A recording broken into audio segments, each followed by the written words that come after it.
Au nom d'Allah, le tout miséricordieux, le très miséricordieux. Alif, Lam, Mim. Est-ce que les gens pensent qu'on les laissera dire « Nous croyons » sans les éprouver? Certes, nous avons éprouvé ceux qui ont vécu avant eux. Ainsi, Allah connaît ceux qui disent la vérité et ceux qui mentent. Ou bien ceux qui commettent des méfaits comptent-ils pouvoir nous échapper? Comme leur jugement est mauvais. Celui qui espère rencontrer Allah, le terme fixé par Allah va certainement venir. Et c'est lui, l'audient, l'omniscient. Et quiconque lutte, ne lutte que pour lui-même, car Allah peut se passer de tout l'univers. Et quant à ceux qui croient et font de bonnes œuvres, nous leur effacerons leurs méfaits, et nous les rétribuerons de la meilleure récompense pour ce qu'ils auront accompli. Et nous avons enjoint à l'homme de bien traiter ses pères et mères, et si ceux-ci te forcent à m'associer, ce dont tu n'as aucun savoir, alors ne leur obéis pas. Vers moi est votre retour, et alors je vous informerai de ce que vous faisiez. Et quant à ceux qui croient et font de bonnes œuvres, nous les ferons certainement entrer parmi les gens de bien. Parmi les gens, il en est qui disent « Nous croyons en Allah ». Puis, si on les fait souffrir pour la cause d'Allah, ils considèrent l'épreuve de la part des hommes comme un châtiment d'Allah. Or, s'il vient du secours de ton Seigneur, ils diront, certes, nous étions avec vous. Allah n'est-il pas le meilleur à savoir ce qu'il y a dans les poitrines de tout le monde? Allah connaît parfaitement les croyants et connaît parfaitement les hypocrites. Et ceux qui ne croient pas disent à ceux qui croient, suivez notre sentier et que nous supportions vos fautes. Mais ils ne supporteront rien de leurs fautes, en vérité ce sont des menteurs. Et très certainement ils porteront leur fardeau et d'autres fardeaux en plus de leur propre fardeau, et ils seront interrogés le jour de la résurrection sur ce qu'ils inventaient. Et en effet, nous avons envoyé Noé vers son peuple, il demeura parmi eux 1000 ans, moins 50 années, puis le déluge les emporta alors qu'ils étaient injustes. Puis nous le sauvâmes, lui et les gens de l'arche, et nous en fîmes un avertissement pour l'univers. Et Abraham, quand il dit à son peuple « Adorez Allah et craignez-le », cela vous est bien meilleur si vous saviez, vous n'adorez que des idoles en dehors d'Allah et vous forgez un mensonge. Ceux que vous adorez en dehors d'Allah ne possèdent aucun moyen pour vous procurer nourriture. Recherchez votre subsistance auprès d'Allah, adorez-le et soyez-lui reconnaissants, c'est à lui que vous serez ramenés. Et si vous criez au mensonge, d'autres nations avant vous ont aussi traité leurs prophètes de menteurs. Aux messagers, cependant, n'incombe que la transmission claire. Ne voit-il pas comment Allah commence la création puis la refait? Cela est facile pour Allah. Dis, parcourez la terre et voyez comment il a commencé la création. Puis comment Allah crée la génération ultime, car Allah est omnipotent. Il châtie qui il veut et fait miséricorde à qui il veut, et c'est vers lui que vous serez ramenés. Et vous ne pourrez vous opposer à sa puissance ni sur terre ni au ciel, et il n'y a pas pour vous, en dehors d'Allah, ni allié ni secoureur. Et ceux qui ne croient pas au verset d'Allah et à sa rencontre, désespèrent de ma miséricorde. Et ceux-là auront un châtiment douloureux. Son peuple ne fit d'autre réponse que « tuez-le ou brûlez-le ». Mais Allah le sauva du feu. C'est bien là des signes pour des gens qui croient. Et Abraham dit, « En effet, c'est pour cimenter des liens entre vous-mêmes dans la vie présente que vous avez adopté des idoles en dehors d'Allah. Ensuite, le jour de la résurrection, les uns rejetteront les autres et les uns maudiront les autres, tandis que vous aurez le feu pour refuge, et vous n'aurez pas de protecteur. » Lot crut en lui.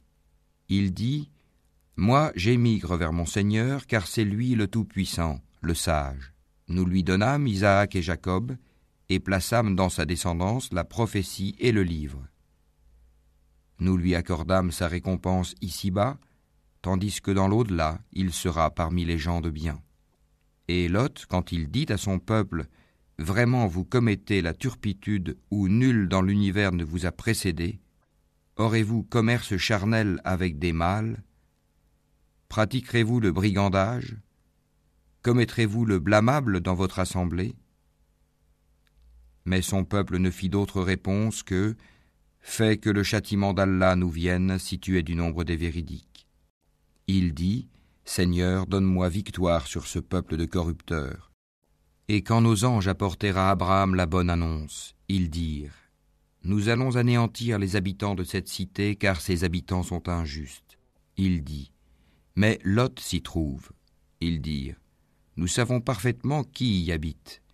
Nous le sauverons certainement, lui et sa famille, excepté sa femme qui sera parmi ceux qui périront. » Et quand nos anges vinrent à Lot, il fut affligé pour eux et se sentit incapable de les protéger. Ils lui dirent « Ne crains rien et ne t'afflige pas. Nous te sauverons ainsi que ta famille, excepté ta femme qui sera parmi ceux qui périront. Nous ferons tomber du ciel un châtiment sur les habitants de cette cité pour leur perversité. Et certainement, nous avons laissé des ruines de cette cité un signe d'avertissement évident pour des gens qui comprennent.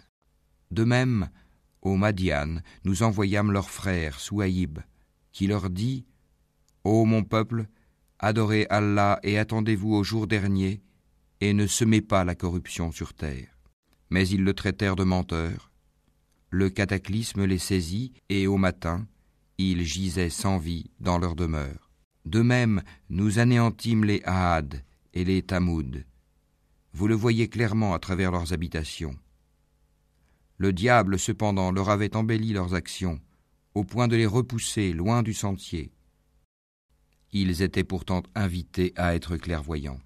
De même, nous détruisîmes Corée, Pharaon et Haman. Alors que Moïse leur apporta des preuves, ils s'enorgueillirent sur terre. Et ils n'ont pas pu nous échapper. Nous saisîmes donc chacun pour son péché. Il y en eut sur qui nous envoyâmes un ouragan. Il y en eut que le cri saisit.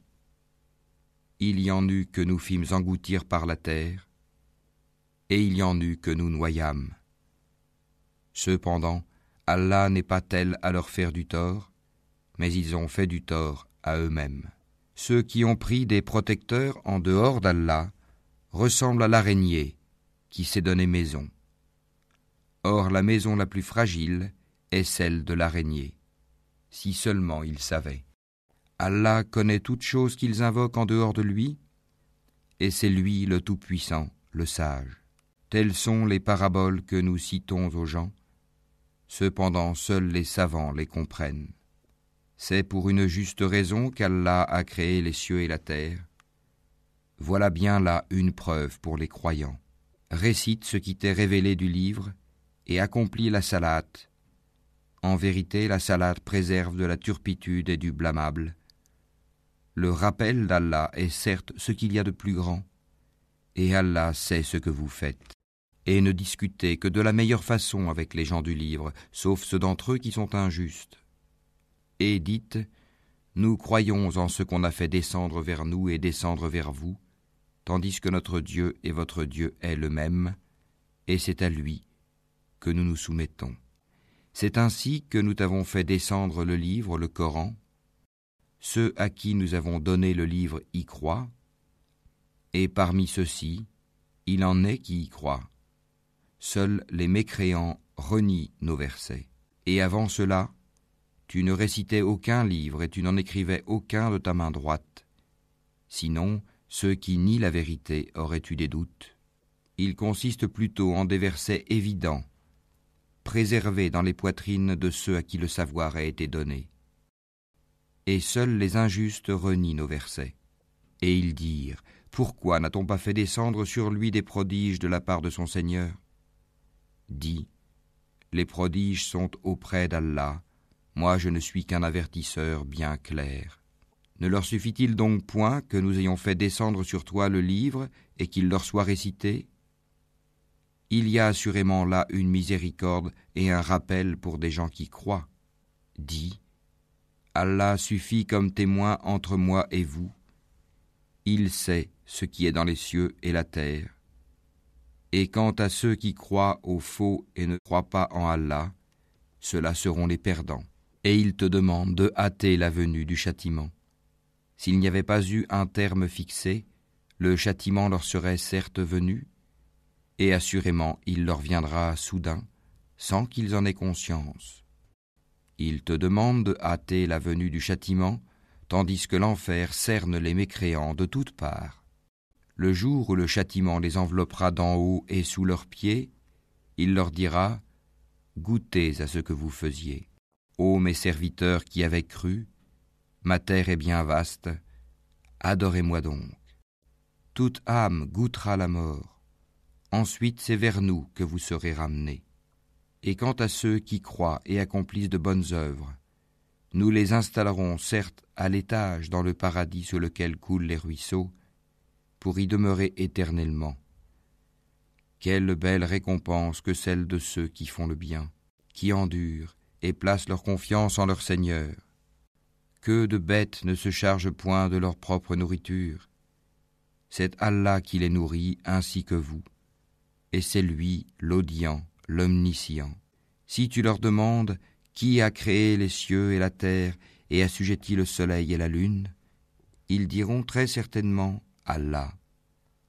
Comment se fait-il qu'ensuite ils se détournent du chemin droit? Allah dispense largement ou restreint ses dons à qui il veut parmi ses serviteurs.